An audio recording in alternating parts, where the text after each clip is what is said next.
Every time I read a newspaper in Los Angeles, California, I get pissed because things don't have to make sense in LA. I read an article in the paper in LA They said they're going to try to outlaw the big screen, real life handgun shooting video games because they say that that's what's wrong with the youth of America today. They learn how to accurately shoot guns with video games. It's not a parenting problem. Oh, fucking no. No, it's a video problem. Doesn't it piss you off when you have a genuine problem, you try to tack a solution to it? It's got nothing to do with the problem. You know what I mean? I came up with a great idea.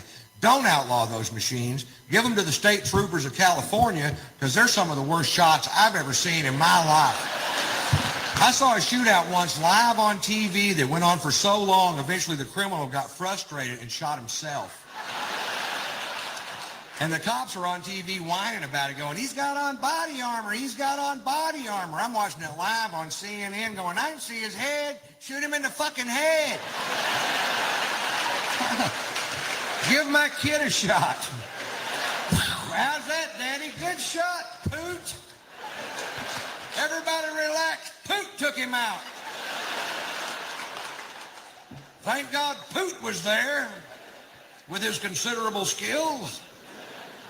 Horrible shots, some cops are. You ever see tape of the Kehoe brothers from Ohio, those guys that get out of that white Suburban, they show it on cops? These guys, folks, have a shootout with the police at point blank range.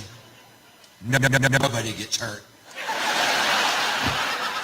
I would love to have been at the office the next day when that guy's being interviewed by the chief. And then what happened? Well, at that point, I unloaded my semi-automatic 9mm weapon at point blank range. And then what happened? They left.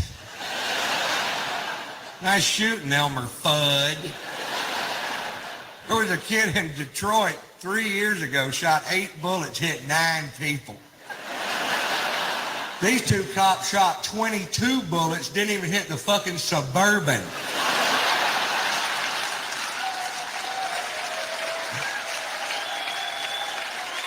Give those guys a roll of quarters and drop them off at the mall. That's all I'm saying.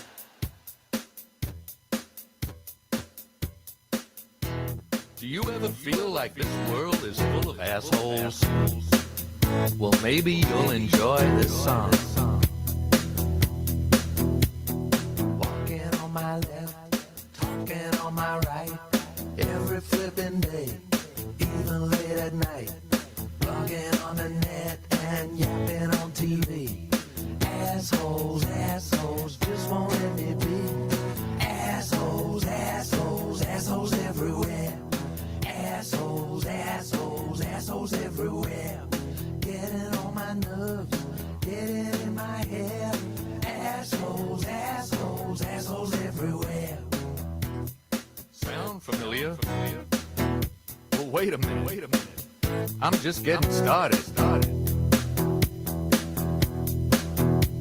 Spamming up my inbox, calling on the phone. 24/7, they won't leave me alone. Trying to sell me this, trying to tell me that. If I had a steamroller, I'd squash them flipping flat. Assholes, assholes, assholes everywhere. Assholes, assholes, assholes everywhere. Getting on my nerves, getting in my head. Assholes, assholes, assholes everywhere. I just looked in the mirror, guess what did I see? Another flipping one of them staring back at me. Assholes, assholes, assholes everywhere. Assholes, assholes, assholes everywhere. Driving down the freeway, using up the air. Assholes, assholes, assholes everywhere. Assholes, assholes, assholes everywhere. Blah. Live from the Raw Talk Studios in Southwest Florida, it's the Charles Richardson Show.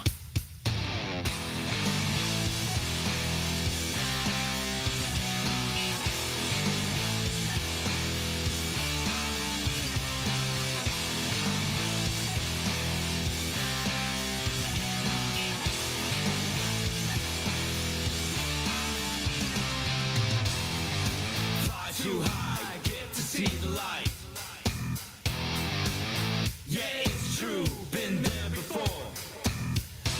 Here we are. Wow, excuse me. One time I need water, I don't have water. I'm just kind of like, Do you want me to go get you some? yeah, if you don't mind. I'll be right back. Appreciative. You want me to turn the air down too when I go up? I think I did. It just gets freaking hot in this room. I don't know just why. walked in here and it felt like walking into a sauna. Yeah, right. It's the key right there, is walking into a sauna. Anyway, everybody, welcome to the show. It is February 17, 2025. We are live, everybody. Live in living color. We got 2 interviews going on tonight. Yeah. Normally I don't have any, but this time I have 2. And I think it was probably a booking error on my part. Luckily, they're on the opposite ends of the show. I got Bob Moog coming in at 8:15. Actually, I think he's in the green room right now, but there's no video. Probably just getting settled in. And we got R. Scott Edwards, comedian, all that good stuff. He'll be in around 9:15. There you go. Look at that. Room service. Don't you love it? Gotta love room service here at the Richardson Manor. 813. Actually, no, do I have this the lineup? I do. 813-699-5353 for like the next 7 or so minutes if you want to chime in. John Monroe in the house, one of our lonely fans right there. Just wanted to say hi. What's going on, John? So again, a couple of interviews, so not a lot of time for regular banter going on here and there. So we'll go ahead and just start off by saying, hey, hello, how are you? You get the dog's water too? Okay. We have a couple of small rugrats here. So we bring them in. Well, usually I have the peanut butter for them, but I ran out of their peanut butter, so all I got is water. Just luckily I'm wearing covers so that they don't think the peanut butter is going somewhere it shouldn't. Just saying. No. I don't think they have a problem with that anyway. No. Yeah, see, these are not big, huge dogs and anything like that, so they're not going for the peanut butter on the nads. I don't think they would. Well, if you put peanut butter there, I guess they probably would, but I wouldn't put peanut butter there. I haven't tried, so I don't know if I should. I don't know why you would even think of that. I don't know. Some people get a kick out of it. I don't know why. That's just ew. I just think it's weird. Weird, ew, and just it's probably a pain in the ass to wash off. I mean, granted, you got to take a shower later and everything like that, but it's like, just stick. It's kind of like putting syrup down there. Yeah. I actually, I kind of had a little kinky side with one of my exes, and we decided to hold the whipped cream thing. It was not pretty. It was not. There's nothing sexy about that. It really is not. I don't know if I just didn't shake up the whipped cream enough, and I'm talking about the real whipped cream, the stuff that comes out of the nozzle from the fridge and stuff like that. Sorry, that's okay. Not off. And it's like there's nothing sexy about that. It was just gross and nasty. It's like we both had to take a shot. Now that was sexy, but that's beside the point. That's not that's not the whipped cream. Like oh yeah, baby, turn me into a sundae. But Saturday, turn to a Sunday. This Sunday is just one more day closer to going back to work. No, I'm not taking you to say no. When I'm going to banana split you. Yeah, that's what I'm gonna do. Take my banana and split you. Oh, man. I'm nervous. One of the Rugrats is making some noise. Oh, God. So it's going to be one of those days. Well, it's because I don't have the peanut butter. All right, go get the peanut butter. I'm out of it. Get some of my peanut butter. All right. Well, I'll go get some of your peanut butter. I'll start the interview. Back. I'll start the interview a little early. He's over here listening. Like, what the hell did I just show that I joined? All right. I'll be right. Yeah. All right. Get out of here. All right. Let's go ahead and bring him on. All right. So this gentleman, he's going to be a lot of fun to talk to because, number one, I like games. He likes games. I like toys. He likes toys. We're all just one big happy family. Let me go ahead and bring him on. He is the founder of University Games. His name is Bob Moog. Bob, welcome to the show. How you doing, sir? I'm doing great. Nice to meet you, Charles. Nice to meet you as well. I've read down some of the lists that University Games has. Are you the creator of this, or is it your company that's come through and made all these games? Well, it's really both. I started out as a game inventor and developed something that people have learned to know over the years called the murder mystery party, where you invite Yes. people to your house and you dress up in costumes and try to solve a murder. And kind of like taking the game of Clue to life. And then I tried to sell the games that I was inventing to Parker Brothers and Milton Bradley, Mhm. and they weren't interested. And so the Really? only way I could get them distributed was if I had my own company. So I am still the creative director of the company, but we now are at a size where I spend more of my time being a president of a company than I do being a game inventor. But I still am involved in inventing games, and it's my favorite part of my job. I heard of the murder mystery thing, and I've saw it, and actually we've played it. Me and my wife actually, we played it on a platform called Jackbox. Is that something similar, or That's is that very similar. That's not what we do, but that's very similar. What we do is we have inside of the box everything you need to solve a murder. So inside of the box, we'll have um, all the suspects, little booklets on every suspect. We'll have a menu on what meal you should serve. Typically, these are for 6 to 8 people. So you invite 2 or 3 other couples over. Everyone dresses up like their character. And then you spend 2 or 3 hours um, revealing information and trying to figure out which one of you is the murderer. so? It's kind of like Clue, except You better. come to life. You get to be Miss Scarlet and Professor Plum, Sorry, honey. and and you basically dress up like them, and Mrs. Peacock and Kind of Mr. a combination of Clue and charades. Yeah, well, or Clue and maybe improvisation. Yeah, yeah. Improvising, but A friend of mine went to a party that did like a murder mystery thing like that. yeah, it might have been ours. I mean, we've been selling them. Our company is celebrating 40 years in business, April Fool's Day, in about 6 weeks. That's And awesome. our first product was Murder Mystery Party, and that was back in 1985. That was how we launched the business. You know, hon, actually, I was taking a look at some of the games. There was one game that we kind of passed by at Books a Million that we've kind of been looking at. We never really bought yet, but I think it's just because we've been like, so we already have like so many of these, but it's called Smartass. Yeah, It's actually I, one of the yeah, got it I've right here. seen that before. There it is. I There got is it right here. there. Smartass is our number one selling game right now, and Books a Million is one of our big customers. Yep. And the idea of the game, everything we do is a little irreverent. I started the company when I was in my 20s, and I had a little bit of an attitude, and we've sort of tried to keep the attitude as I've gotten older over the decades. But Smartass was a game we came up with because I used to play Trivial Pursuit with people. Right. And what I found was most people who play Trivial Pursuit don't really enjoy it because they feel dumb when they don't know the answer. And in Trivial Pursuit, sometimes you hear the answer and you still don't know what the hell they're talking about. Been there. There's always that one guy. It's almost always a guy. It could be a woman, but it's almost a guy who makes everyone feel even crappier because he knows all the answers. And so I said, what if we did a game where instead of that guy making fun of everybody else for being dumb, everybody else gets to make fun of the smartass? And so we created a game where every player knows the answer to every single question, but the trick is who can get there first. So no longer do you ever feel dumb because you always know the answer. You want to try one? Yeah, let's do it. Let's do it. So I'm going to be a person, place, or thing. Okay. And in this case, I'm going to be a person. Now, when you play Smartass, a person could be living or dead, male or female, or could be like a group like the Beatles, or could be a fictional character like Mickey Mouse. Okay.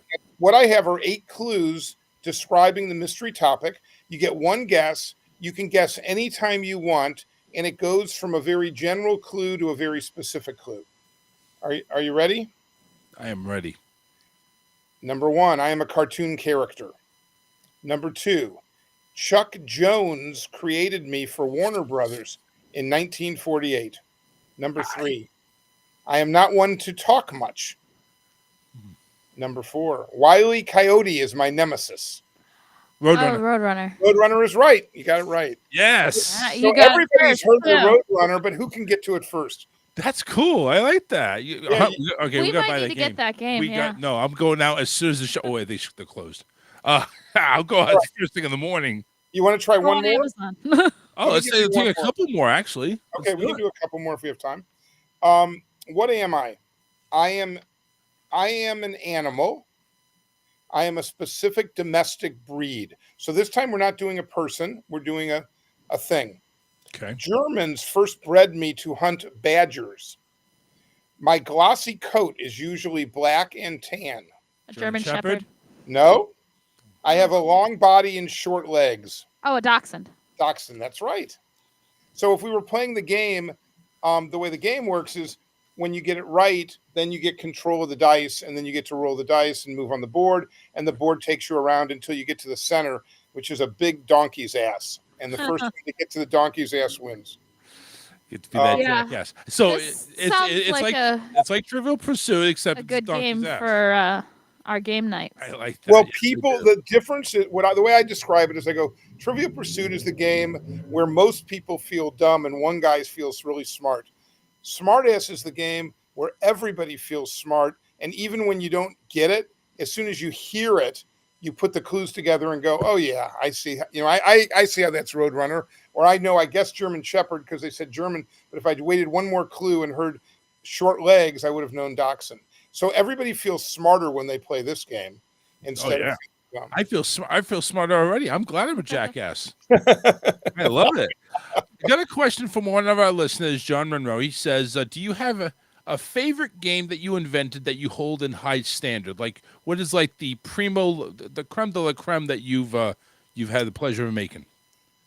Well, I think I love that question. I have 2 games that I feel that way about. The first is a game called 20 Questions, which is based on the old 20 Questions animal, vegetable, mineral game. We came out with that in 1987, and the reason I hold it in such high regard is because it consists of 400 cards and 8,000 clues that we had to write and fact check.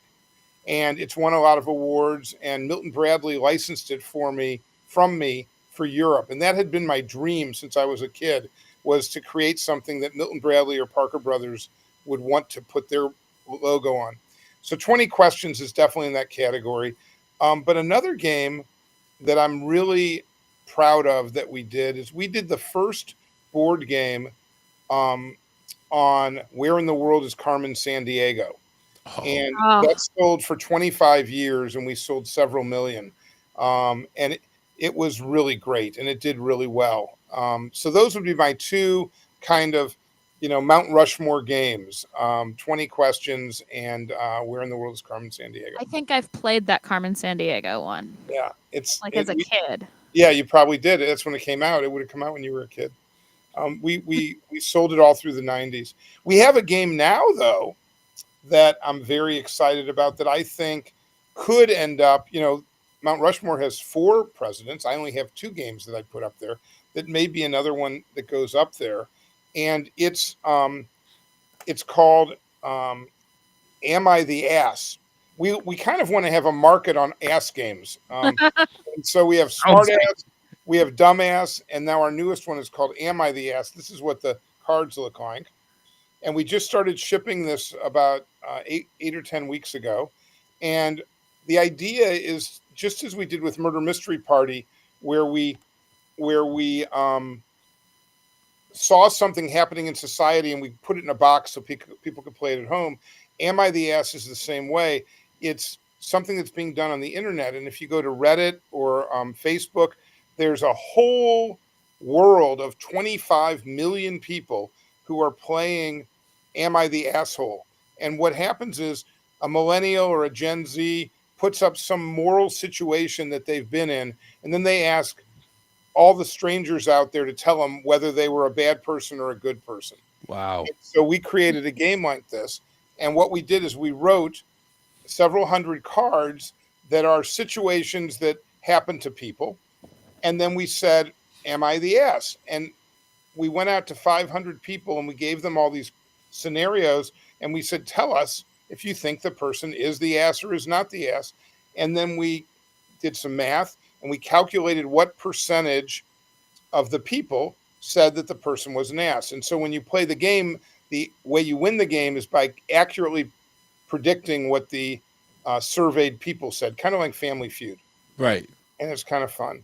And the situations range from fairly benign things to more, R-rated things. I'm not going to say X-rated, but R-rated things. But not as adult rated. Yeah, adult rated. Can I give you one of those? Sure, of course. Okay, so this is Am I the Ass? And again, many of your listeners will be familiar with Am I the Asshole, which is on Reddit and Facebook. But this is the way to have a home version. And if you were playing this with me, you would each get an assometer, which is a little thing we have that has a rating on it. And you have to pick 0 to 25%, 26 to 50%, 51 to 75%, or 76 to 100%. So that's awesome. So after I read this, you have to decide, pretend you have an assometer, and you have to decide whether 25%, 50%, 75%, or 100% of the people would have said that I am an ass. So am I the ass for grabbing the last bottle of diarrhea medicine from another shopper? And let me read this to you. I was having bad diarrhea, so I drove to the store. As I was parking near the front door, an old lady honked, stole my space, and flipped me off. I had to park really far away and almost crawl back to the store. I beelined down the aisle and saw the same lady struggling to reach the last bottle on the top shelf. Without hesitation, I quickly grabbed it and quickly left. Am I the ass for grabbing the last bottle of diarrhea medicine from the old lady? No, 0%. 0%. So 0%. What do you think? I'd say maybe 50. Okay. No. The card says 50%. 50% of the people surveyed said, you know what? It doesn't matter. She's an old lady. You have to respect your elders. I mean, and she might have IBS. I mean, who knows? She might really need that too. So part of the game is discussing it. Why did you think it was 0, Charles? Because she flipped him off to begin with. So it's kind of like, bitch, this is mine now. Exactly. I think that's right. But what's interesting about this game, and I'm going to read you a couple more, if it's okay, and you'll see that sometimes there's gender differences, sometimes there's generation differences. I was wondering if there was a gender difference, if the men usually said that. No, a lot of men, especially older men, say, no, you got to respect the old lady, and you give it to her, and you tough it out. There's still chauvinist and macho guys out there who would defer to the old lady. But there's a lot more people, half the people, who just say, screw it. She lost all respect when she flipped me off and took the parking space. Hell yeah. That's how I would be. Yeah. Maybe I'm just a full ass. I mean, I don't know. But here's an image of University Games. Am I the ass? You got the little discs, and there's your assometer right there. Yes, there's the assometer. You can see there's a dial on it, so you can move it back and forth. And the discs are how you keep score. The first person to win 5 of those wins the game. But this is a game you can play with 4 people, 6 people, 8 people, as many as you want. Gotcha. Cool. Very cool. All right. Can I give you another one? Let's do it. Okay. Am I the ass for asking to split the bill after deciding that I was no longer interested? I asked a girl out on a date, and we had a good time. But as the night went on, I decided I wasn't interested in pursuing anything further. She ordered several drinks, which I didn't mind at first. But by the end of the night, it felt like a little much. When the bill came, I asked to split it. She looked surprised and didn't offer to pay her half, which made me wonder if I was being rude. So am I the ass for asking to split the bill after deciding that I was no longer interested in the girl? I'd say 75% ass. Okay. Yeah. What do you think? I would say 50. It's not too out of the question for people to ask to split the bill these days. The correct answer is 75%. And the reason is that people say if you're going to ask to split the bill, you should not do that based on if you're interested in her or not. You should say at the beginning, or you should say it, at the end. But if she doesn't offer, then you just pay for it. Yeah, you're already halfway through the day, 3/4 of the way through the day. You don't go ahead and change the rules. Listen, you need Right. to be. Yeah. you- Well, that's true. If you had already made it seem like you were gonna pay.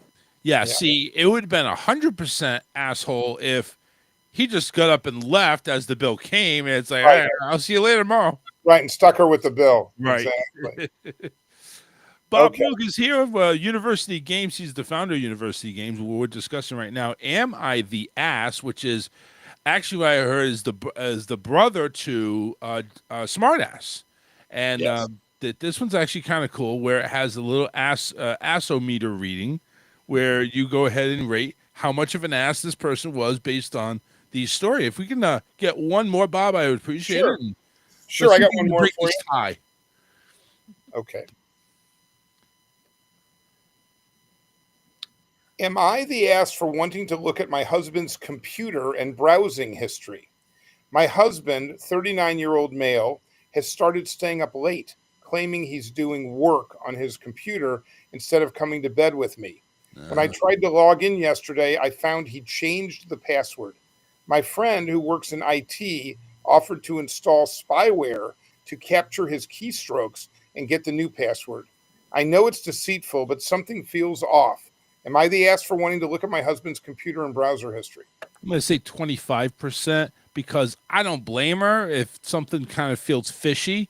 But yeah, she's kind of being a little bit of a I don't trust you, babe type thing. But I say 25. I would say the same. Okay. The spyware thing is a little like taking it too far. Well, John Yeah, Monroe, I'm looking at the chat on the side. John Monroe got it right. The people we Really? surveyed said 100% ass. That if you're Really? living with someone, that it ruins the marriage when you stop trusting each other. And she not only doesn't trust him, but she's going to do this behind his back. And Yeah. only bad things can happen from this. You know, she needs to. Wow, yeah. So 100% of the people thought that. But Now, you guys the surveyed. the thing is, if she gets caught trying to review the browsing history, that if she kind of goes ahead and is like, Let's put it this way: if I did that to you, Mhm. what would you do? oh, if Right. I found out, I'd be pissed. Like, what the hell? You think I'm cheating on you? Right, exactly. And if you think that, why don't Especially- you ask me? And if you think that, why don't you ask me? Yeah. Yeah, especially if you go and find jack shit, then guess what? All right, maybe I will. Maybe I will. All right, you want me to cheat? Fine, I'll go ahead and cheat on you. Very good. But let me ask you a question. How long have you, when did you start wanting to say, I'm going to build these games. I'm going to make them so outrageous that people just got to buy it. I went to graduate school in business, and when I graduated, all my friends were going to be investment bankers and consultants and private equity and sort of jobs that I thought were sort of people in the middle, not really adding any value to society. And I said, is there a way that I could entertain and educate? And I looked at a bunch of different things. I looked at being a teacher, and I thought board games could be a way to do it. If I could find a way to really entertain people with board games, but also at the same time educate them in some way, that would be a pretty cool calling and a fun way to have a life. And so I was probably, when I decided I wanted to do this, I was probably 23, 24 or something like that. Now, I'm did 60, you go? 68. Well, you didn't have to say your age. I mean, Oh, sorry. you don't look a day over 50, so. Pardon me. But no, so did you ever, I mean, at 23, 24 years old, did you go all in? You took your piggy bank, broke it, and say, all right, we're doing this? I had a friend. Yeah, the answer is yes. I had a friend who was on the partner track. He was a CPA at Price Waterhouse, and he said, "I'm ready to quit. Do you really want to start a business?" And I said, "Yeah." And he had $10,000, and I had $10,000, and those was our life savings. And so we started the company with $20,000. In order for me to afford to do that, I moved out of my my room I was living in. I was living with two other guys, and I moved into the garage, and they gave me half rent if I lived in the garage. So I lived in the garage for about a year and a half. There were a couple of nights when I slept in my car, but we just decided we're going to make it work. And we started with three principles. One was we'd be profitable. And the second was that our friendship would come before the business. If it was a choice between the business and the friendship, we would go for the friendship. And the third was we'd try to have fun every day. and we've done a great job on the first two. He and I are still great friends. I was godfather to his daughter, but we've done a bad job on having fun every day. We have fun about 3 times a week, but not every day. So we're still working on trying to have more fun. What's the toughest thing about keeping this business going? Is it creativity? Is it marketing? Both, or is it something beyond that? Well, building the company, marketing and distribution are the toughest things, but keeping the company going is all about cash flow. And if we don't watch the cash flow when things are going down, we can easily run out of money. If we don't watch the cash flow when things are going up, we can implode, because when your business is increasing, Yep. you need more money to build inventory. And a lot of our games are made in China. And so between the time we pay for the games and we collect the money from Walmart or Target or wherever we're selling, or Books A Million, there can be 4-month gap there. So if we don't watch it when we're growing, we actually can run out of money faster than when we're going down. Right. And so that's been the hardest thing for us for 40 years, is managing cash flow. And that's what we do. A lot of acquisitions. We bought 15 companies, and most of the companies we buy, it's because they didn't manage cash flow well. So you're actually acquiring companies that are just going down, and you taking in their assets. Yeah. That's cool. Sometimes they're going up, but a lot of times they're going down. And a lot of times people want to get out. It's very stressful. With what you're doing, it's a little stressful to every time you do a podcast, to fill the time and figure out, okay, am I going to have guests? Am I not going to have guests? What am I going to talk about? What if nobody's texting? Then I can't play off of that. And if there's nothing happening in the chat, well, running a company is very stressful too, because it's real money. It's real people who work for your families that you got to take care of. And there's so much out of your control in terms of if people buy your product or service. So most people, maybe 10 years, 20 would be an extreme, are able to do it before their nerves just get to them and they go, I want to do something where I don't have to worry about this stuff every day. And so there's lots of people to buy. That's my point. When you broke your piggy bank and all right, we're all in, how long did it take for you guys to become financially stable? Like how did you go from the red to the black? It took us 2 years before I would say we were financially stable. My partner would say 5 years. Financially stable when I did. But right from the beginning, we had a sense of, we're going to pay ourselves last. So the first year, we each made $12,000. But we at the end of the year, we still had 20,000. So, we broke even in a sense.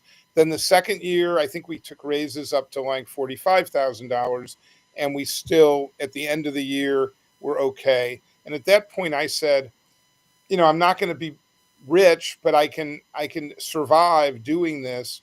And I feel like we know what we're doing and we have customers, we know how to make the products.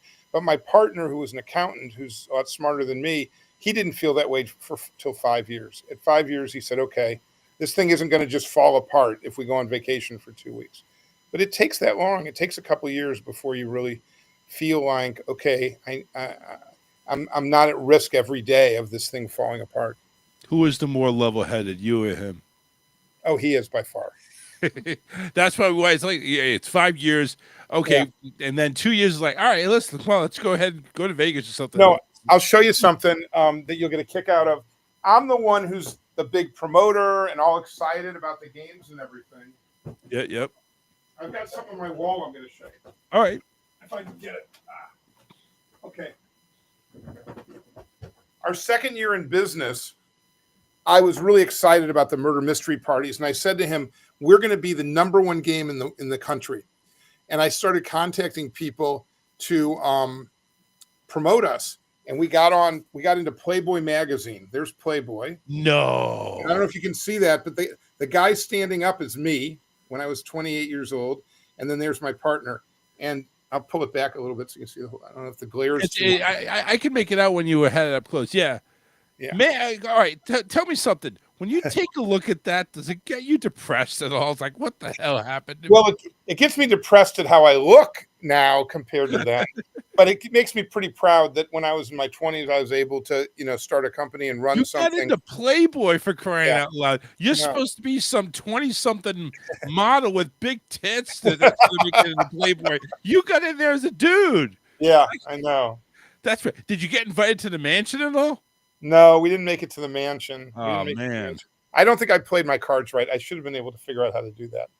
Like saying, come on, you got to go ahead and rub elbows with Half Man. Maybe do an all-nighter over there. You know what I mean? Oh, that would have Some been of those fun. bunnies. That would have been fun.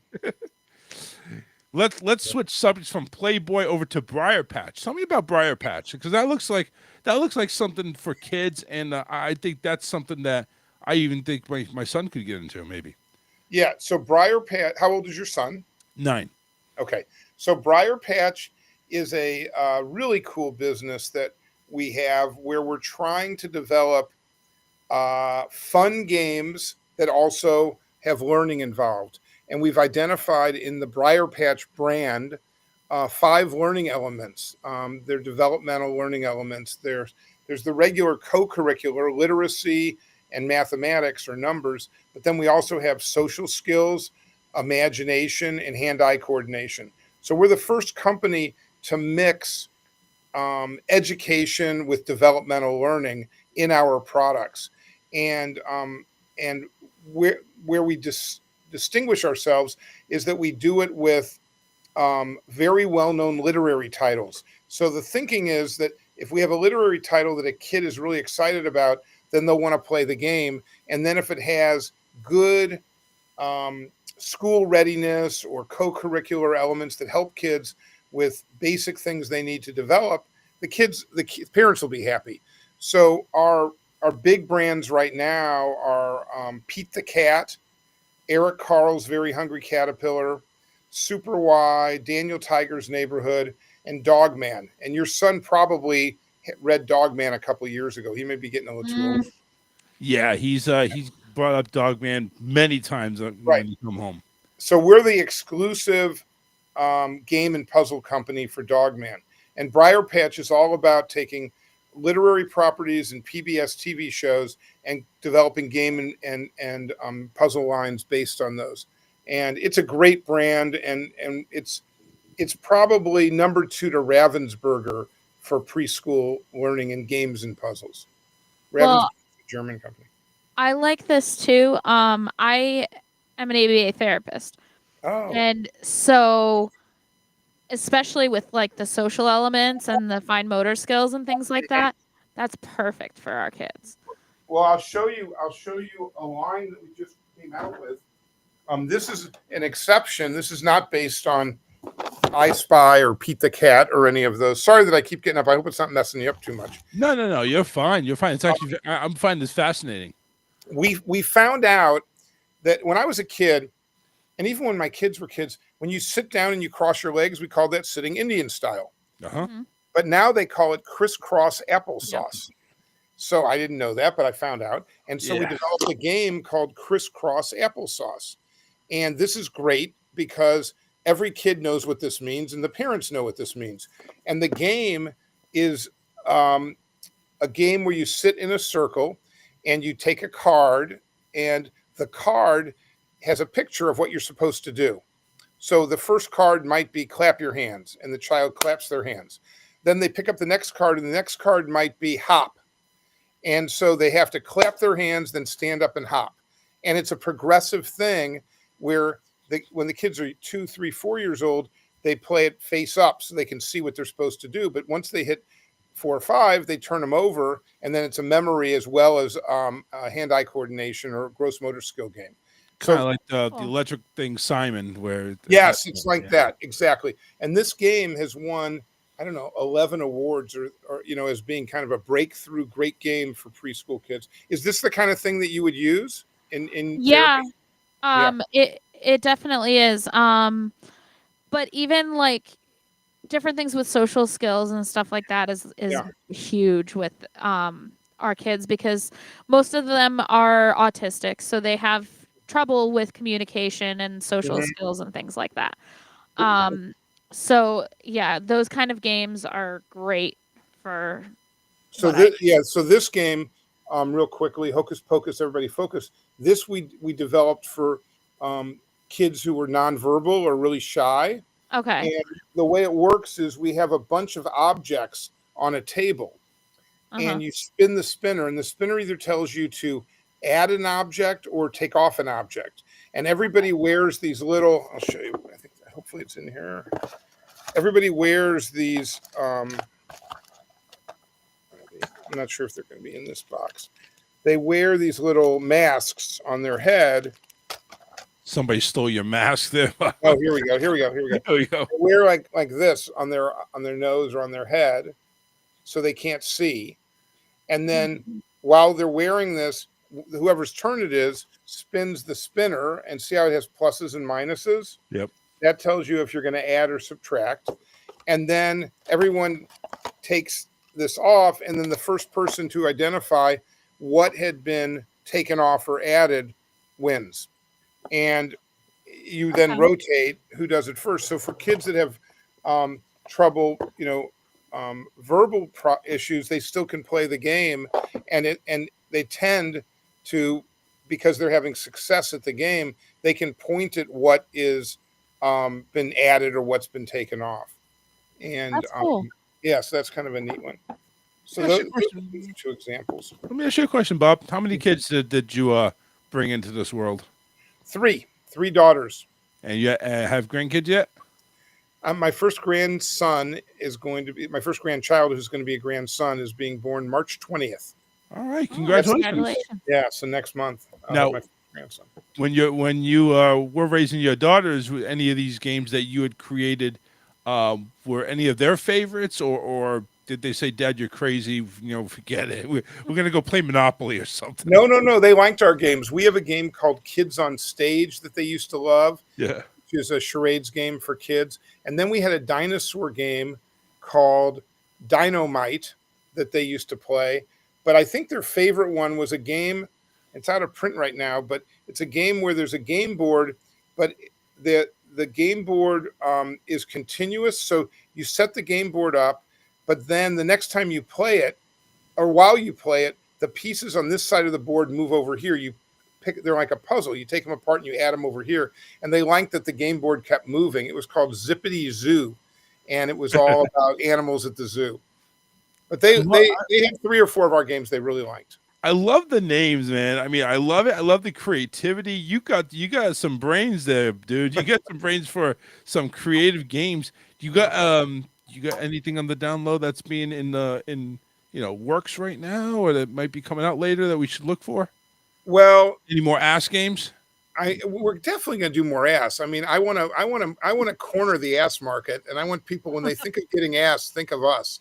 Think of University Game. If you want to get some ass, you can get smart ass, you can get dumb ass, you can get. We have a game called Drunk Ass that we sell. Yes. Oh yes, I did see that. Yeah, we have Drunk Ass, and now Am I the Ass? Am I the Ass is really our big new game, but I am working on something that is an outdoor game.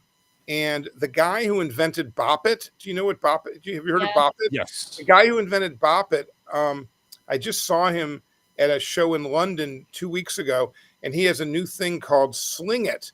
And it's really funny. It's these sort of beanbag sausages that you throw at like a meat board, and you're trying to get the sausages to stick on this board. And I just think it looks fun for tailgaters and stuff. So keep your eyes out for Sling It, and it may show up at Books A Million or Dick's Sporting Goods or Hibbett's in the next 6 months. See, I would think a better name would be Sausage Party, really. Well, I think Sausage Party is good, or Sausage Roll. What he wants to call it is pickles versus sausages, and he wants to have half of them look like pickles and half of them look like sausages. Nice. And so one person is pickles and one person is sausages. Man, so that's what's coming. So Sling It or Sausage Party, keep your eye out for that. Go ahead and follow University Games. They're on Facebook. They have the Twitter thing here, but it's X. Yeah. YouTube and Instagram. Yeah, if people want to buy the games I've talked about, Smartass or Am I the Ass or the Briar Patch games, you can go to Amazon.com, but we also have a sister site called RUGame.com, AREYOUGAME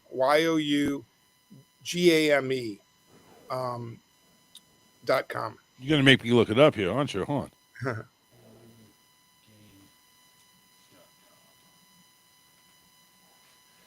Let me see what this is. Are you game? Oh yeah, that's right. I see that you had some 3D puzzles in here. Yep. Arts and crafts, adult. Oh, here we go. Adult party games. That's There you go. right there. There you go. Let me ask you a question, Bob, and I don't want to go ahead, but I want to kind of compare. What are your thoughts on Cards Against Humanity? Do you think that's an overrated game? Because I do. Short answer is yes, I do. But it's very difficult when you talk about games that popular because the truth is that they've sold so many millions of games, they have so many versions, so many people like it that you can't deny its success. But as a game inventor, I think that it's a flawed game. I think there's some very deep sociological things going on with that game that create its popularity. And the thing that bothers me, and I don't know you well, Charles, but I'm getting a sense of you, is if you've got something to say, you say it. And if it offends people, you know what? Then you deal with that. And hopefully if people get to know you, they know you're a good person and they know you're going to be a little bit off color, but there's never going to be guessing where you stand on something. In Cards Against Humanities, the way the game is structured, it gives people permission to say racist, sexist, and just inappropriate things without having to talk. They just put the card out. And what did it for me was I was playing with some people, and one of the people was this really self-righteous, progressive, holier than thou person who I'd known for about 20 years. And the prompt was darkest place you've ever been. And the card he put down was Oprah's vagina. And I just thought this guy would never say that in a million years. He presents himself as, being so perfect and so politically correct, but there he is playing that card. And I just thought, he was laughing and everybody else was laughing, but I was thinking this is kind of fake because this isn't really who you are. So I think the game has some structural issues with it, and I think it's overrated. And I think people giving themselves permission to be different than the way they say they want the world to be is disingenuous. So I don't know if that's how you feel about it, but that's probably more than you wanted to hear. No, it's great because honestly, I have the opinion of, it's great when you get started, but then it's like it kind of gets boring after a while. It does get boring. It gets predictable. Yeah, it's like I don't, and it's not anything to do. It has a lot to do with what gets the biggest laugh, or not something that may be the most funny, but it's like, everybody here likes it. That's what I'm going to go with. It can get predictable with who is going to win it. Right. Yeah. Right. Exactly. Now, there's another game that came out a little bit later called What Do You Meme? Do you know that game? Yeah, we actually played had that one. Yeah, that was just as boring. Well, let me tell you what we did. I took that concept and I went and got about 100 photos of my family. And for my mom's 90th birthday, we created her name is Jean Moog, the Jean Moog version of What Do You Meme? And it was so much fun. And every time our family gets together, she wants to play because it's all photos of her from the time she was 6 years old on, and the rest of the people in our family. And then what I wrote as the captions to the picture, because in What Do You Meme, you're doing captions to pictures, were sayings that my father and my grandfather and all of us have said over the years. So it was all the family lore and history in the captions, and then it was the pictures, and that made What Do You Meme so much fun. It did because, fun, yeah. And that's what would make it fun is because it's personalized to our family. This makes it more laugh. It just makes it more creative. When you have somebody that's like, there's two kitties pawing each other or something, right? You don't know. Right, I agree. I'm just looking to see if that box is here. Yeah, I've got the box. I'll show it to you real quick. All right. And then you can see. You gotta check it out. He's got a file cabinet, but he's got all this fun stuff all over the place. It's just within a reach. Funny caption game. That was personalized. Yeah, that's my mom when she was like 30. That's awesome. And it's funny caption game, and then it says starring Nino Moog, which is what the grandchildren call her. And then we put a little warning label on there, and we just made it kind of a fun thing. And there's some of the pictures. Here's more of the pictures. Anyway, the point just being by personalizing it, what do you mean, which is normally kind of boring, became really fun. And that's a way to do it. Absolutely. When you go ahead and give gifts for the holidays or birthdays, whatever, are they expecting games? Or yeah, I don't know if they're expecting them, but that's what everybody gets. That for 4 years, all they get from me are games. I think by now they probably expect. Yeah, I think they probably expect it. They don't Sorry, love Dad, it. what am I getting this year? What game am I getting? Right. The first 10 years they liked it, but the last couple decades, it's like we have enough games, and why don't you spend some money and actually buy us something? Oh my God! No. That is so Yeah, wrong. But, creating the personalized games. I know. You think they would be? They would be proud of the fact that I have this cool career and I'm inventing this stuff, but it's kind of like, can't you just spend $20 and get us something we want instead of another game? See, it's like Batman having a kid. It's like, man, I know what you do all day. You just get home with you. Right. I don't need to have this crap. Take a look at University Games. That's universitygames.com, and also rugame.com. Just check it out. Everything we got, a whole bunch of smart asses, and it's like individual decks of cards. You can see it in Walmart. I mean, they carry that stuff all the time. Yeah. There's one that's called Oh Hell. Oh, yep, I know that game. I love that game. Oh yeah, and you get the Rocky Horror Show game. Listen, and you get the Murder Mystery game right there too as well. Check it out. A lot of fun stuff. If you're looking for something to do with the family, or you just want to go ahead and get together with adults and break open a bottle of Jack, there you go. You go ahead and get there. Bob, you have anything else? You got a couple of websites here. It's really cool. You have anything else you want to go ahead and throw out really quick? No, anybody who's listening or hears this, I just want to let you know that if you haven't been playing board games much, start, get a couple and play, because the board games today are so much better than a lot of the games that were around in the 60s, 70s, 80s, and 90s. People are coming up with really cool things. The whole category of strategy games is really neat, and party games are neat, and the learning games are a lot better than Candyland and Chutes and Ladders. Oh, so God, yeah. If you haven't integrated games into sort of your family life, give it a try. You might be really surprised. You might like it. Here's a general one, 80s and 90s trivia game. That's right now it's trending. Yeah. I mean, just something like that. Just simple that, us people in our 30s, 40s, 50s, 60s, we can go ahead and do it. Look at that. He's got the box for that too. He's reached up for the box. Reached up all over the place. Everything's within arm's reach there, Bob. I know. It's funny, isn't it? Bob Moog, thank you very much for taking the time out. And, hey, listen, we look forward to seeing lots of brand new games here before everything goes down. You know what I'm saying? Yep. I know exactly what you're saying. Yeah. And look for Sling It. That'll be the next one that we'll Sling It, yes, with the sausages. Right. Sling It, a.k.a. Sausage Party. Yes, a.k.a. Sausage Party. Yeah, exactly. Bob, thanks again. And we're going to go ahead and take a break. We got R. Scott Edwards coming up next. Stay tuned. We'll be right back.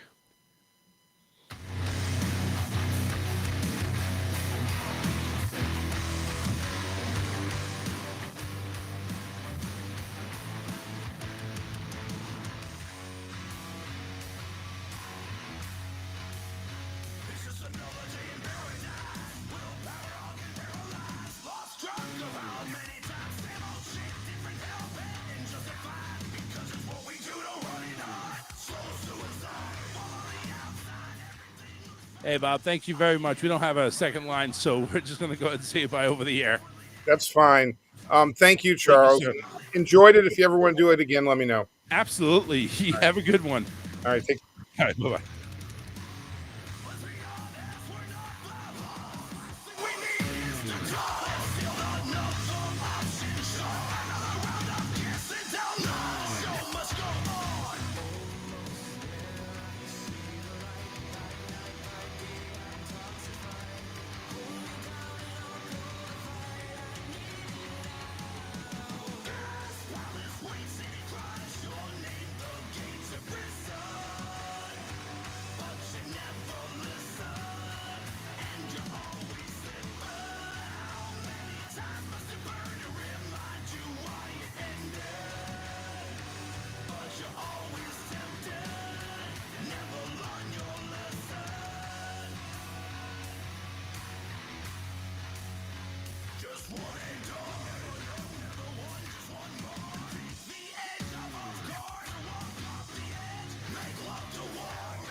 just waits and he cries your name. The gates have risen, but you never listen, and you always slip. How many times must it burn to remind you why it ended? But you're always tempted, never learn your lesson.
Beautiful day.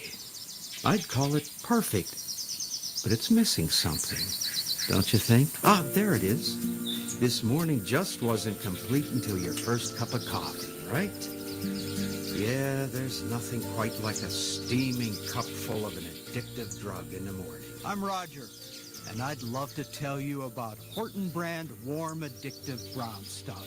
Please enjoy this footage of velvety smooth beans, followed by a well-shot close-up of a hot brown liquid that's brewed by mixing heated water with the roasted, smashed-up seeds of a flowering shrub native to southern Africa and tropical Asia. I only showed you that to remind you you desperately need your fix.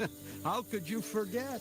You see, these small brown seeds are a naturally occurring source of the world's most widely consumed central nervous system stimulant, caffeine.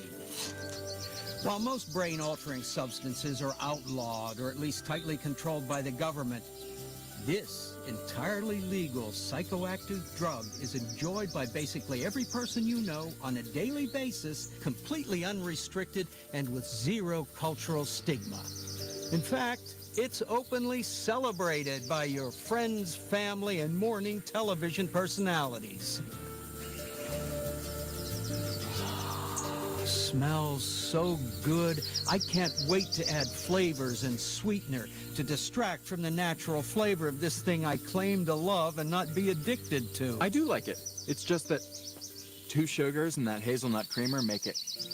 I'm not addicted. Junkies like him keep me, a harvester of brown seeds, in business. But not just me. Also me, a distributor of overpriced addictive sludge. It also comes in pumpkin flavored, if you'd prefer that to the wet cigar boiled asphalt flavor that occurs naturally. I do. Great. That'll be $11. And here's a cup with your name just butchered on it to prove that you will let literally anyone treat you literally however they want, as long as they're handing you a cup of the chemical reward of an unregulated psychoactive drug. Enjoy your drug disguised as a universally celebrated touchstone of human culture. Randor. Randor? That's not even a name. I didn't even try. Now, I understand that you wouldn't want to associate that chemical reward with the knowledge that people with far less money than you are severely underpaid to grow and harvest these bitter, drug-laden seeds. So I'd like to show you some more footage, this time of a hard-working, happy-looking person in Ethiopia or Guatemala, somewhere hot, it doesn't really matter. I'm also going to say some words that, combined with these images, should make you feel better. Organic, cooperative, sustainable, ethical, ethics. I could bore you with the details and complexities of the international commodities market, or I could just say, hey, look, this burlap bag of beans has fair trade stamped on it. That's good. Right? Sure. Or at any rate, it lets you plausibly deny that your happiness fix relies on somebody else's misery. Now the only thing that'll keep you up at night is the central nervous system stimulant you consume on a daily basis via this mix of heated water and roasted, smashed up seeds. Why are you doing this? Why are you telling us this? You're really cranky when you haven't had your coffee. You know that? There you go. A nice warm cup of your personality. Drink it up. I'm Roger, by the way.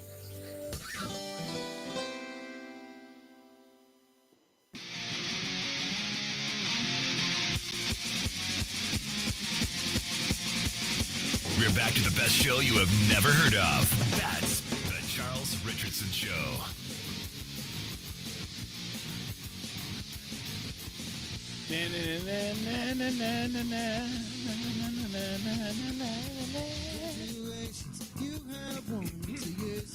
He has just appeared. No, not Joe Hendry. Did I put your mic on? I did. What, mine? Yeah. I just wasn't really close to it.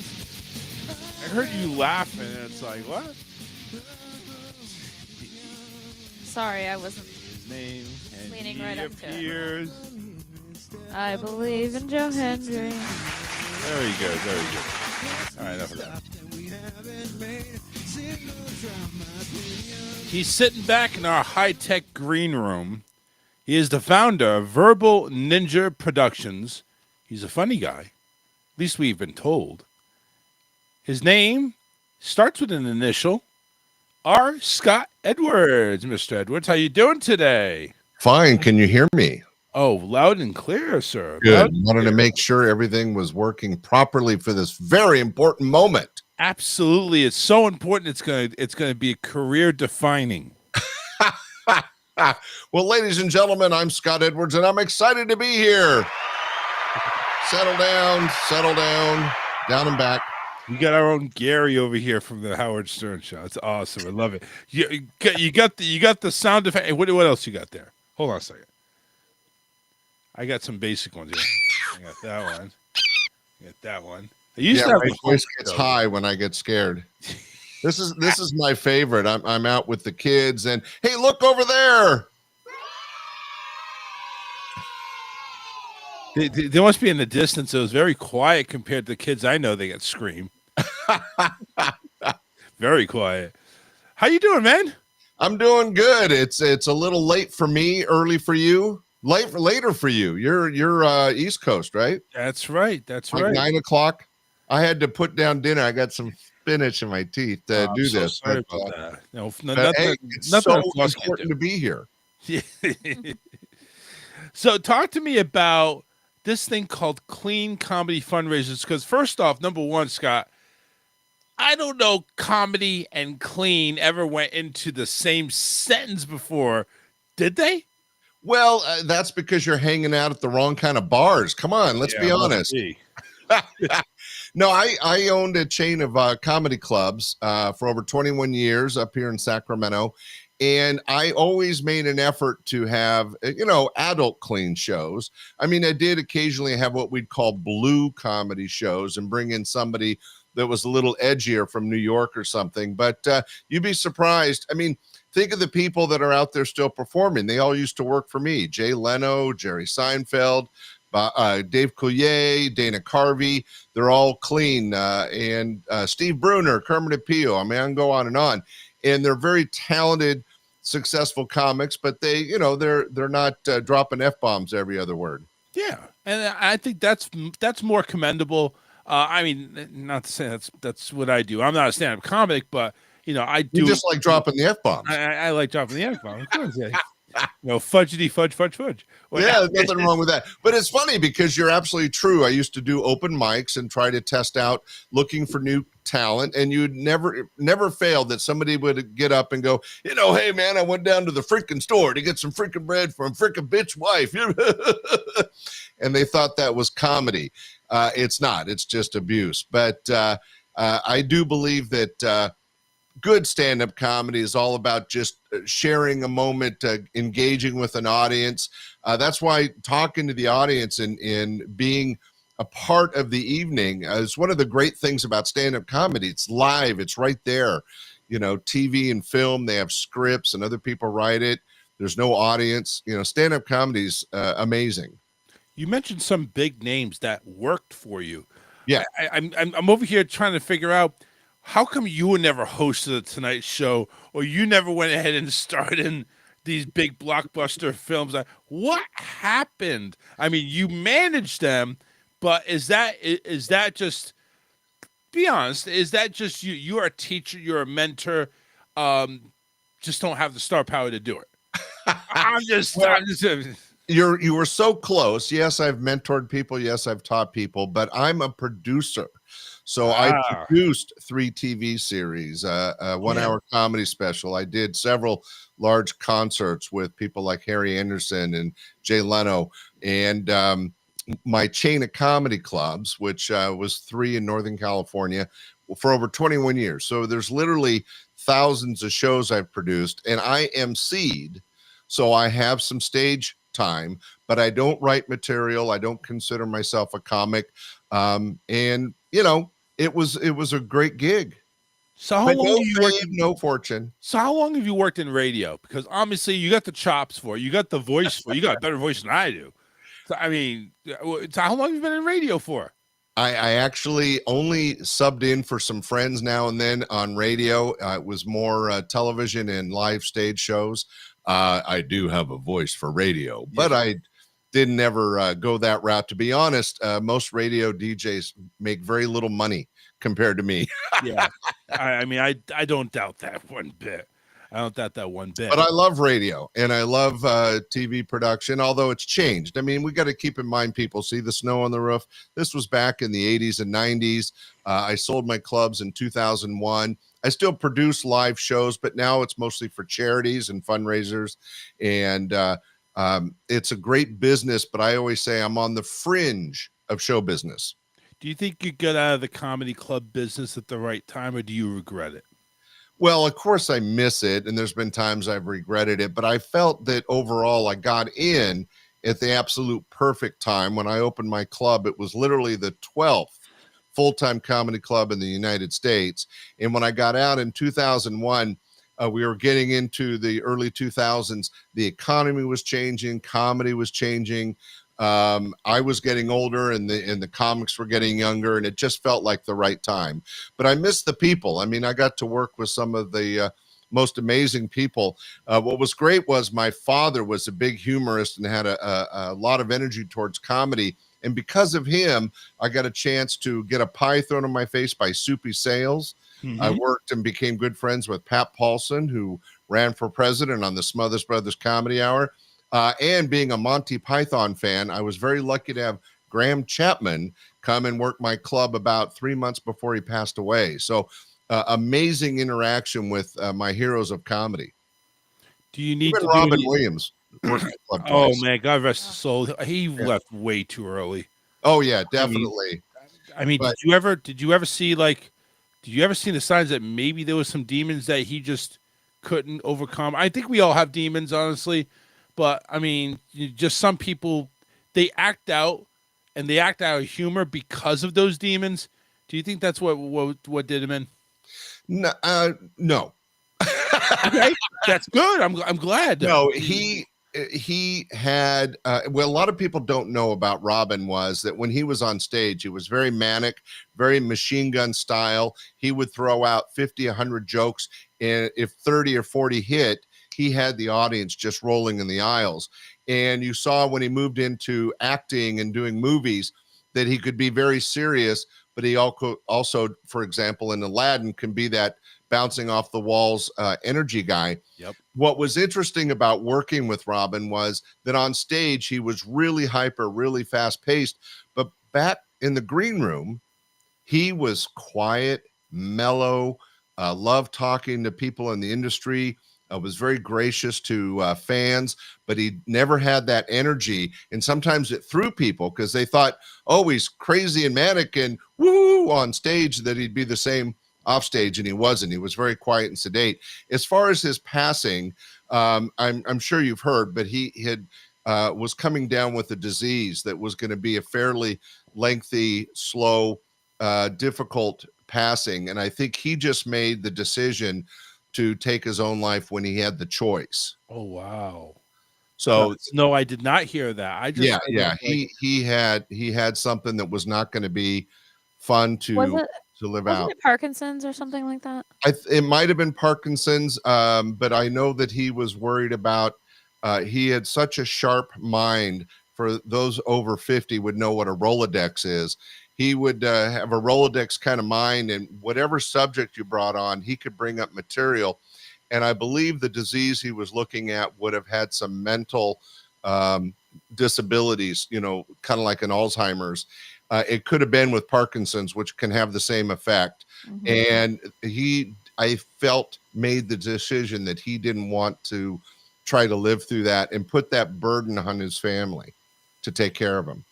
Wow. Yeah, that's kind of sad. Now that I know that's really sad of him.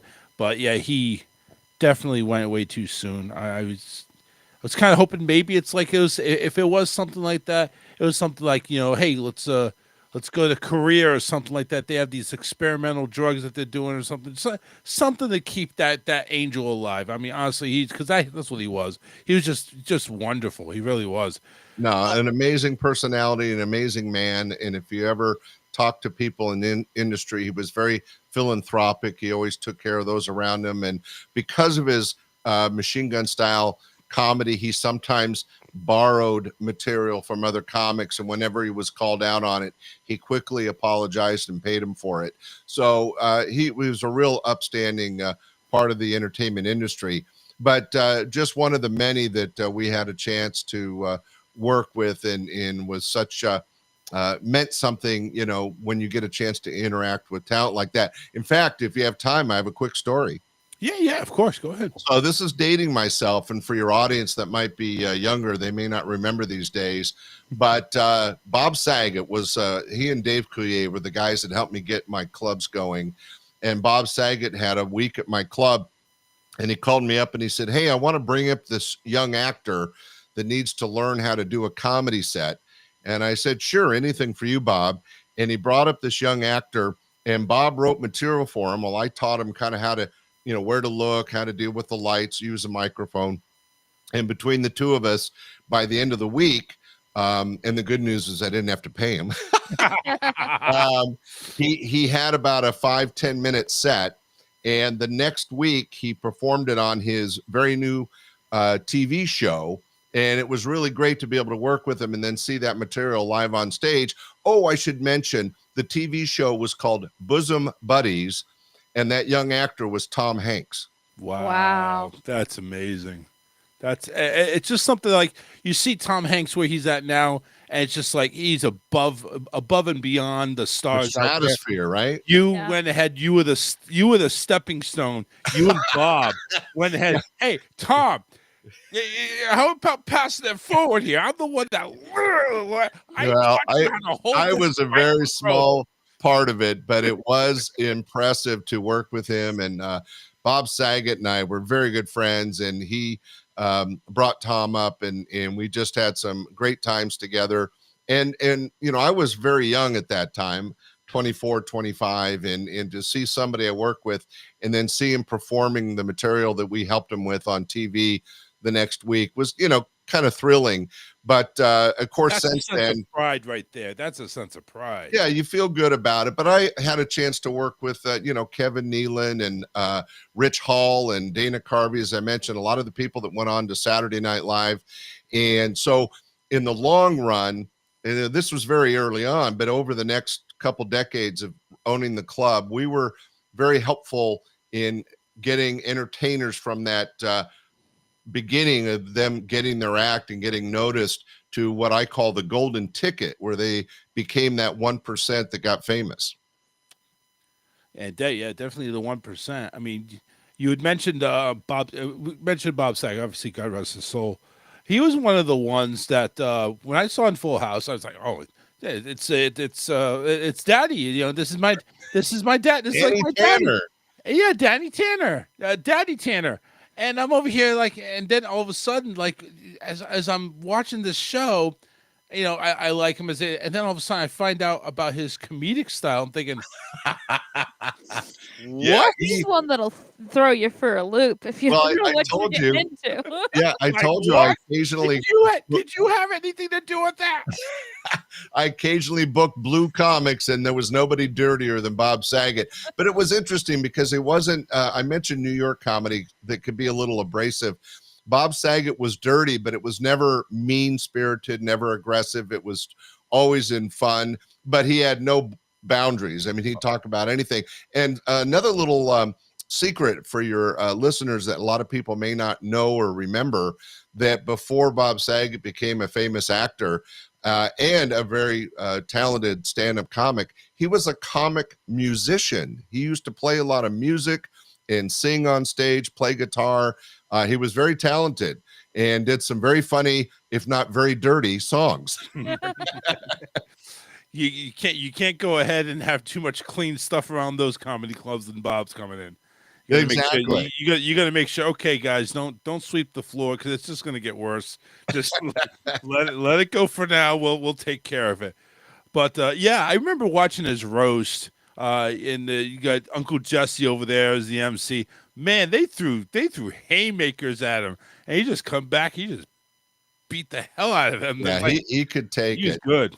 But his really best friend and a good friend of mine, Dave Coulier, was kind of the opposite. Dave was fairly clean.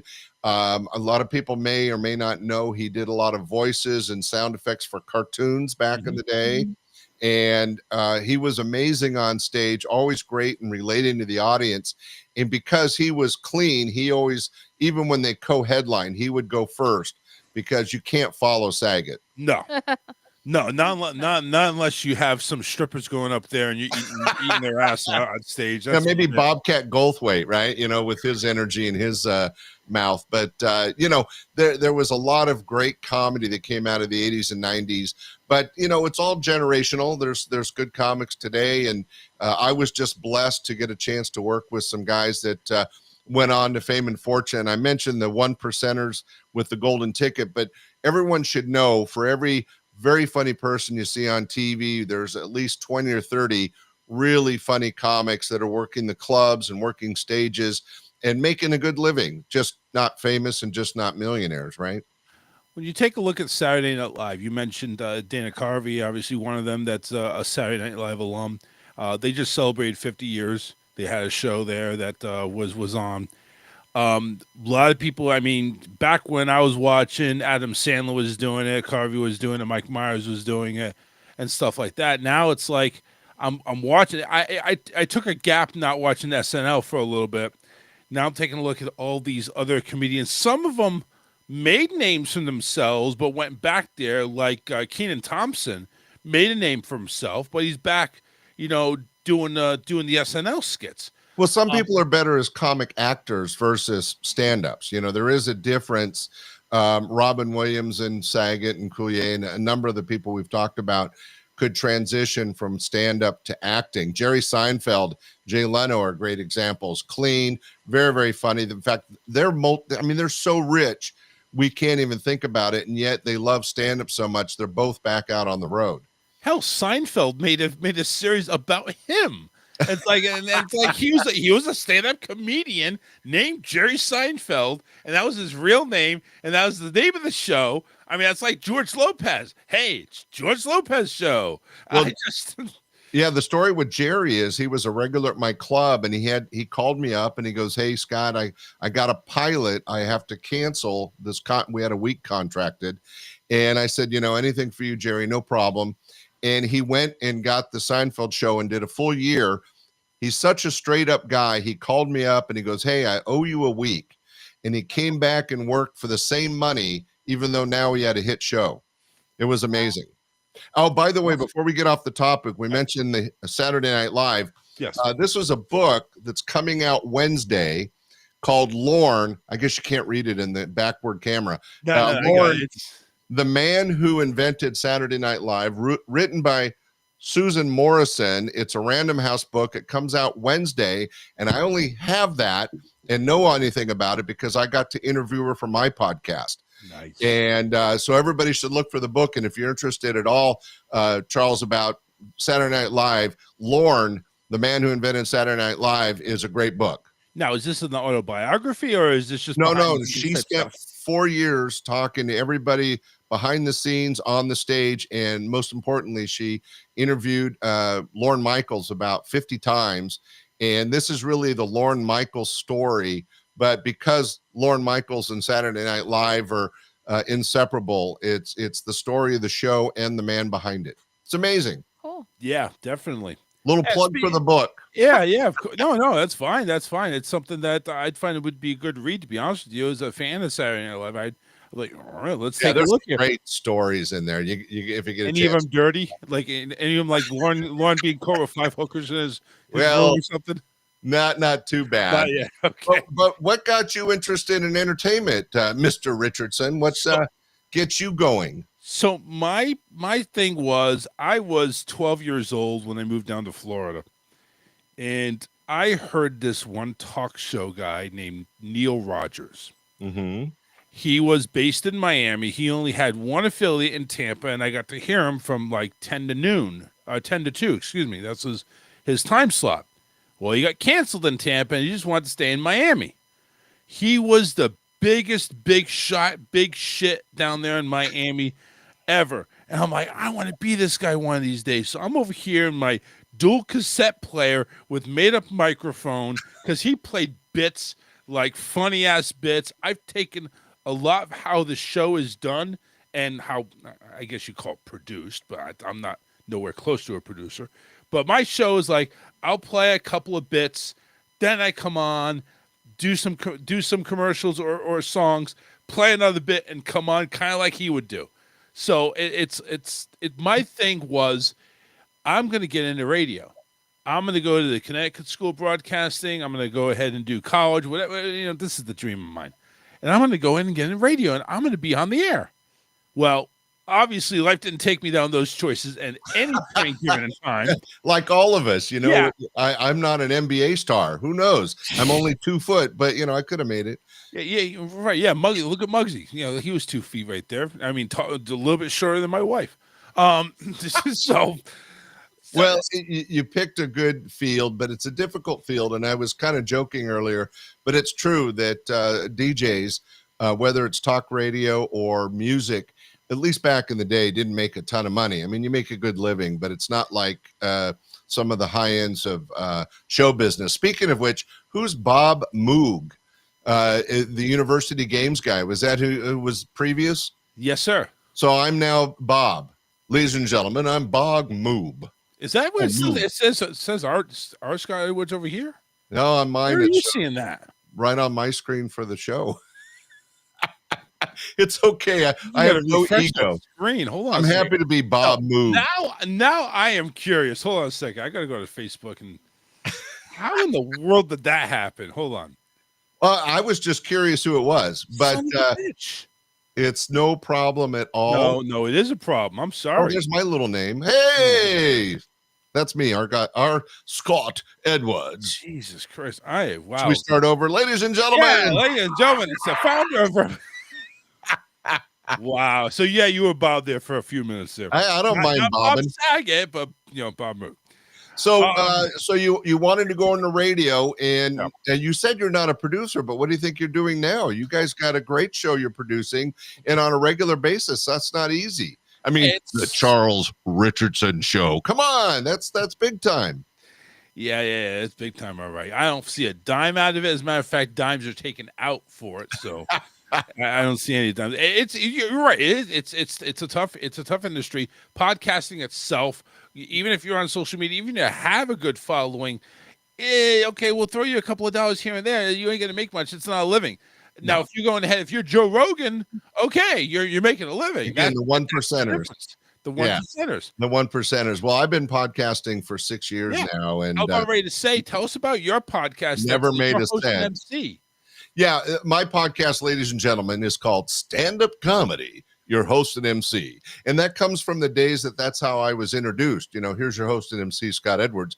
And what I've done is taken a lot of the material from the 80s and 90s, all the shows I produced, and I put them into this podcast.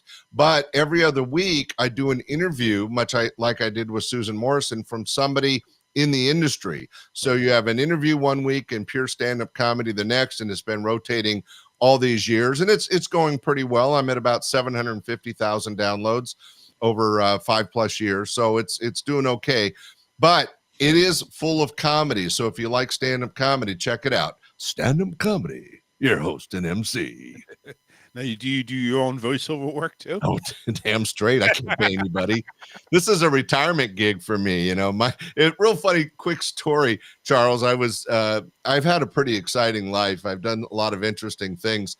I will have to come back and talk about it. I even owned a submarine. I had a beach shack in Hawaii. I've done some fun, crazy stuff.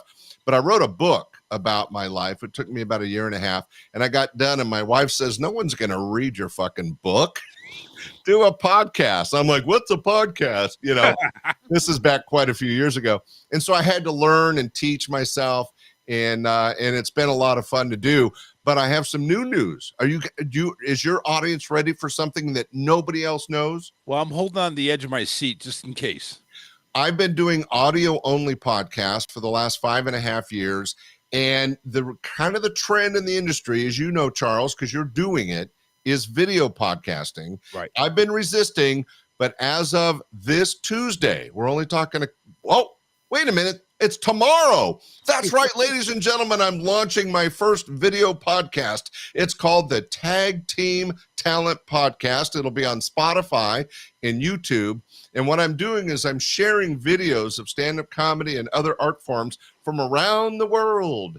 And it's a 15-minute show. It's going to pop every week with new videos, and it launches tomorrow. The Tag Team Talent Showcase. Be sure to look for it.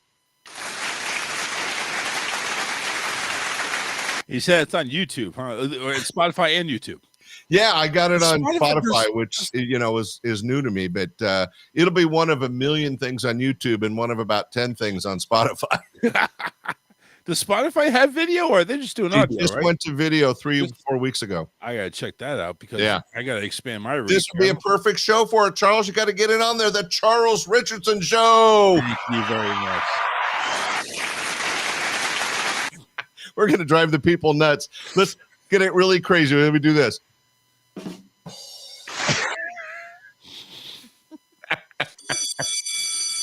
I got to go for the fire drill. Well, you guys are having fun, and that's what matters. If you connect with an audience, you're bringing some valuable information and you're entertaining, you're going to be a success, just like Charles Richardson. And that's what people should do. And if you've got the time and the interest, go out and start a podcast. Just don't be as good as us, right, Charles? Yeah, that's right. Just kind of be, take it easy for a little bit. Let us keep it. 2 books I've seen on here on Amazon: Be a Stand-Up Comic and 20 Questions Being a Stand-Up Comic. Answers about being a stand-up comic. I have no idea what you're talking about. I have no idea either. It popped up. Crazy. He popped up the books just like Bob Moog. He pops them out. Yeah, I've written a few books. I've actually written 4 so far. One of them was back when comedy was really just on fire, called Be a Stand-Up Comic or Just Look Like One. And it's a great book for somebody that's interested in getting into the industry and doing comedy. It really takes you from A to Z on the industry. My latest book, 20 Questions Answered About Being a Stand-Up Comic, available on Amazon, is a real basic, here's what to expect on stage. Here's what to look for. This is what you need to do.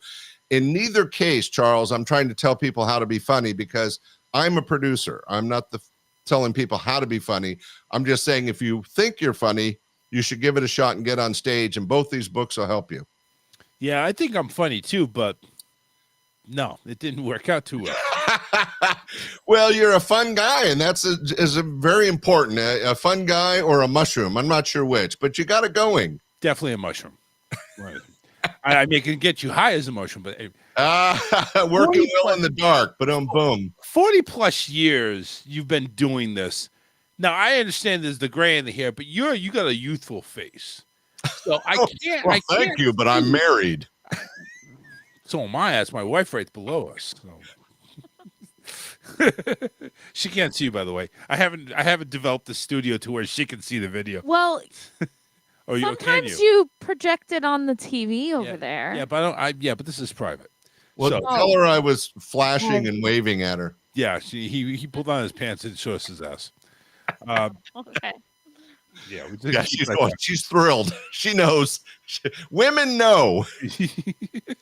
But yeah, no, I was very blessed. A lifelong entrepreneur. I started my first company when I was 17, my second company when I was 19, and then the comedy clubs came along when I was 24. That's what I wanted to ask you about too. I know you're going to go in there, but 17, and you start to. I'm still trying to figure out high school, and you guys take 17 and you start to. What was the company? Well, what did you do? It was called A&A Restripe. It was a small construction company, and I was the night janitor at a sleazy motel, and I was hiding out from the boss in the bar, and I heard these 2 guys talking about making good money painting lines in the parking lots, striping on the weekends. And I go, I could do that. And I got a buddy that had I had no money. I had a buddy that had a $500 inheritance, and we bought a paint machine. And then we realized we had no way to get to sales gigs, Stripe. Yeah, So no I had problem. another high school buddy that happened to own a van, and the three of us formed the company. And I'm going to quiz you because I think you could get this. This is your test, Charles Richardson. Why did we name the company A&A Restripe? I have no idea.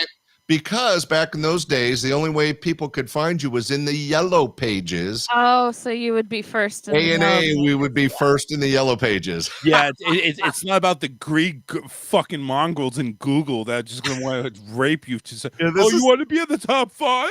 Yeah. This was Yeah. way before technology, way before the internet. Yeah. And so we were A&A, so we were early in the yellow pages, but we had a lot of fun. We were just teenagers. I have to confess, I never went to college. Everything I did was by the seat of my pants. I was blessed and had some success, and it's been a good run. Look where you're at now. I mean, honestly, you're doing podcasts for Happily fun. retired. Probably producing just for fun, right? You're just over saying, okay. Yeah, no, the podcast and the new video podcast and writing books, and I produce live concerts or shows, big fundraisers for charities, and that doesn't make me much money, but it's fun and it keeps my toes in the river of entertainment, right? Well, let's talk about that real quick. Let's the clean comedy fundraisers. You do events that people can go ahead and rent you out, pretty much, like a hooker. You go ahead and get rented out by the hour. No, I'm serious though. No, I'm impressed. It's put so delicately. I know. You expect me to be delicate? No. No, You a know producer me. is kind of like the pimp that goes out and finds the entertainers. I mean, hookers for the show, and you put it together, and you hopefully raise some money for a good cause. Well, they're clean hookers. They smell good down there, and they actually wear respectful clothing. And Okay, now we're going too deep. But yeah, no, what's one of the great things about having been in the fringe of show business all these years is that I have a lot of friends in the industry and I still have the connections. So when a certain charity wants me to put together a show, I mean, I don't do it for free. They have to give me a budget, and I'm able to find clean entertainers and put together something that will help them raise money. And so, it's good for the soul and good for the wallet to be able to help people. But it is something that I just love naturally. And much like you and your podcast, Charles, it gives you a chance to give back, to share, and what's obvious, have some fun. And in this case, fun with your wife. How often does that happen? Oh, of course, absolutely. I mean, well, yeah, that's right. It doesn't happen as often as it should. But anyway, she wouldn't leave me alone. I'd say, honey, I'm going to do a talk show. Oh, can I join? Can I be with you? Yeah, I mean, here's a mic. Hey, the fact that you could do something together, I'm very blessed. My wife is very into golf. And so I took up the game, and we get a chance to go golf together. And, at our age, that's a fun outdoor activity we get a chance to do. You do it a lot, or do you just look kind of like still struggling in the weeds? Oh, no, I'm not. I'm like a 20 handicap. I'm lucky to, I do play probably 4 times, 5 times a month, but I just go out to have fun. It's more of a beer run than anything, but you got to get outside, and it makes you use some physical activity. And I'm starting to get a little older, so it's good to stay moving. By the 12th and 13th hole, you're able to steer the cart right? Well, I can, but I'll tell you, I have some friends that struggle. Talk to me about this. April Fool's Day, evenings in the park, a comedy show, dinner, raffle, auction over there at the Placerville Fairgrounds from 5 to 9. Tell me about that. Oh, there's a few things mixed there. I do have an event for a charity called More, which is the Mother Lode Rehabilitation Center, and it's for disabled adults. And it's up in Placerville, which is about 45 minutes east of Sacramento, where I'm at. And we do a once-a-year fundraiser. We've been able to raise millions of dollars over the years. We've been doing it about 15 years. And they've been able to rebuild their facility thanks to this and a couple other events they do. And what's great is I get a chance to bring in great entertainers. Dennis Blair, who toured with George Carlin for 15 years and helped write Rodney Dangerfield's movie Easy Money. I've had Kermit Apio out of Hawaii. Larry Wilson, who's just won Comic Magician of the Year, very, very talented magician, and some great shows. In fact, this year we're doing the star of the show is Dan St. Paul out of San Francisco, a very funny comic. And all these people have done some television. They're still performing, and we're able to bring together, basically produce a professional show and help raise money for more. That's great. That's great. You guys, I assume Sacramento, they're pretty far away from what happened down there in LA, the fires down there. You guys haven't. Yeah, we're a good 6 hours from there, but we felt the heat. It was that bad. Yeah, well, yeah. It really, I've had friends that, bless them, I was keeping in contact that did not lose their homes, but it was a close call in a couple cases. So it was a challenge. They're all in our prayers. And the only good thing is that the people down in LA and Hollywood, well, they've already had a fundraiser. They're coming together to support all those people that lost their homes. And hopefully they'll be able to rebuild faster than you might expect. We hope. But just like the people in North Carolina and sadly the people in Maui, these disasters happen, and it's just important that the communities come together and help them rebuild and get their lives back. Yeah, we were over here in West Central Florida, so we got nailed with 3 storms like this past year. Yeah, you guys got hit by that same flurry of storms. Yeah, I'm so sorry. Well, Milton was the one that hit us and then hit Carolina hard.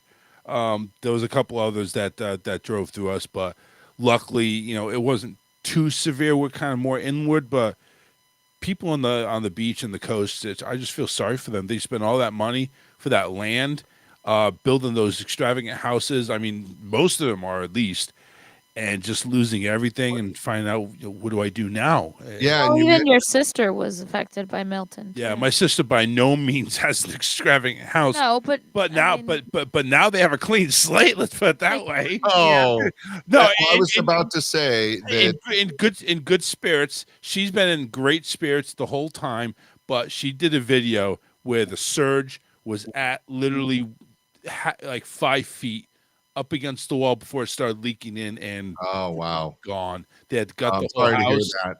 Well, got the whole house, but like I said, in good spirits. She's like saying, "I'm gonna get the kitchen that I've always wanted." Well, you have to be resilient. You have to be positive. Now, as I mentioned, I'm an entrepreneur, and I've had many successes. Luckily, knock on wood, but I've been bankrupt a couple times. I've had several failures. Life is about the challenges that everybody approaches in their life. And what makes us strong human beings is how we deal with those tragedies, how we deal with those challenges.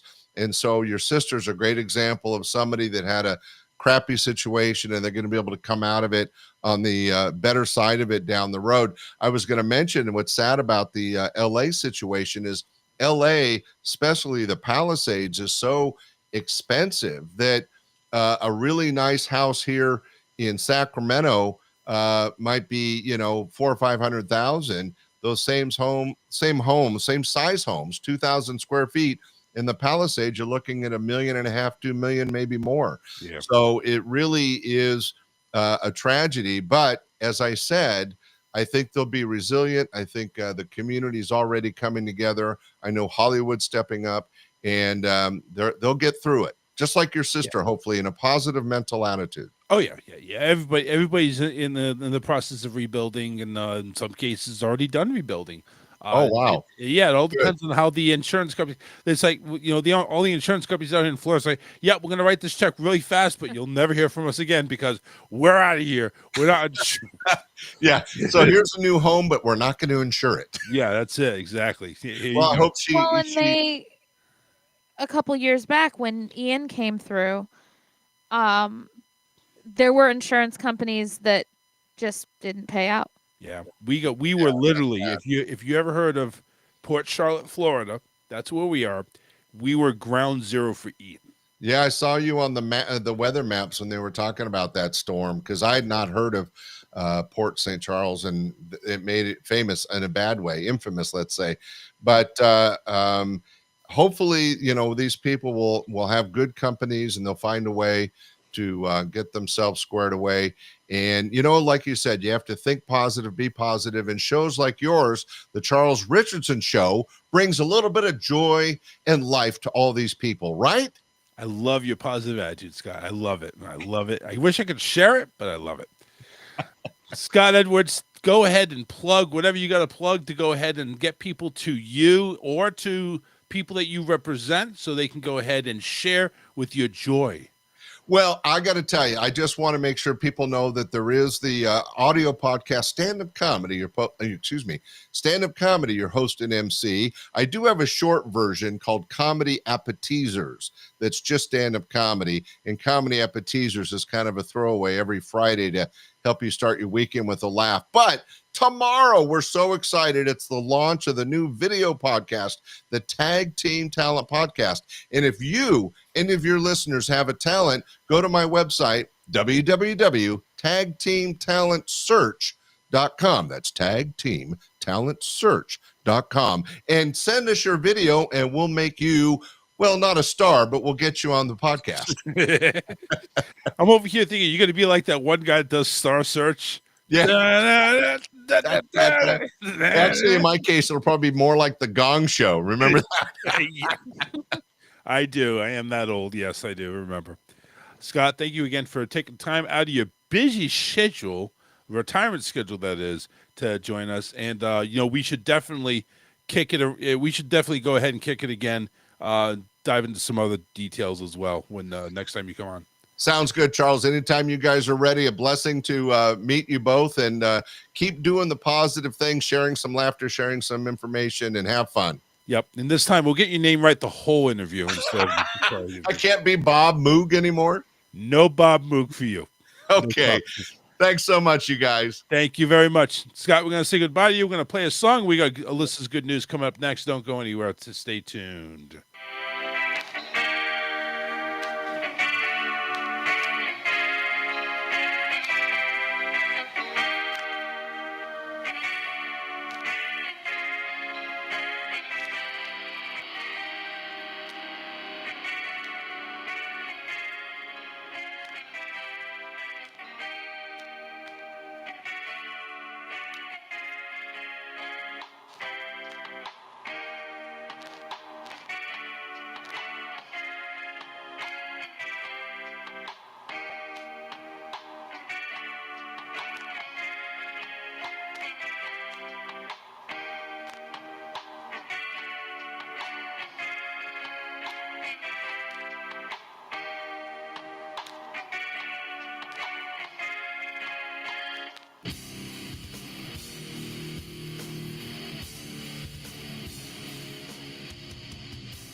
It's okay. I have no ego. Green. Hold on. I'm happy to be Bob Moog.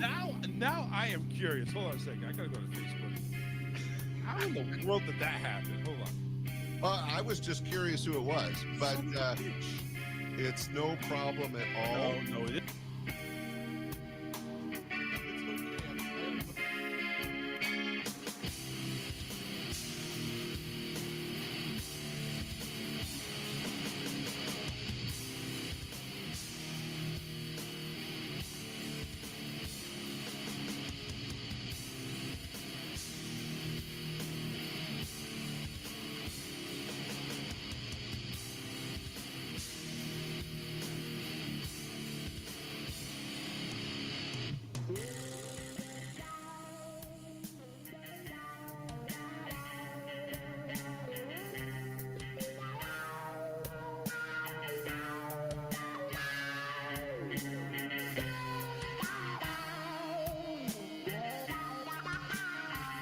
Follow us on Facebook and Twitter. Search The Charles Richardson Show.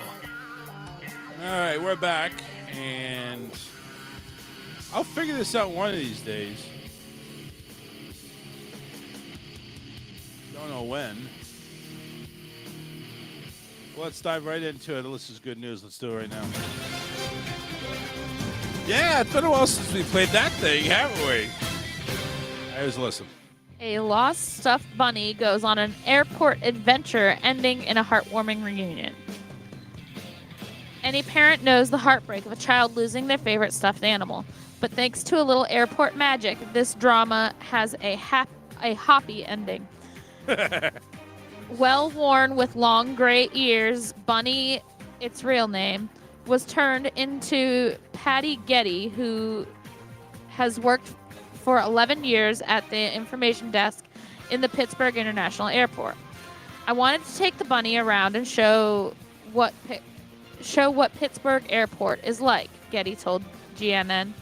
So she snapped photos that were shared on February 4th to social media with the caption, "Lost Bunny needs to find its way home." Yesterday, we found a bunny in our baggage claim area. We showed them lots of love, but the airport said they wanted Bunny to be warm and cuddled in their own home, so shared a phone number to call. While waiting to be found, the bunny went on a tour of the terminal, with the airport documenting its adventures along the way, culminating in an adorable video, which you can't see, but... Of course not. But it's Bugs Bunny, we can imagine, hopping around the airport. Oh, no, it's not Bugs Bunny. It's just a little gray bunny. Still, making it funny. All right. After a widespread search that captured thousands of hearts online, the airport successfully reunited the plush toy with its owner, 6-year-old Waylon. That's the owner? Waylon, yeah.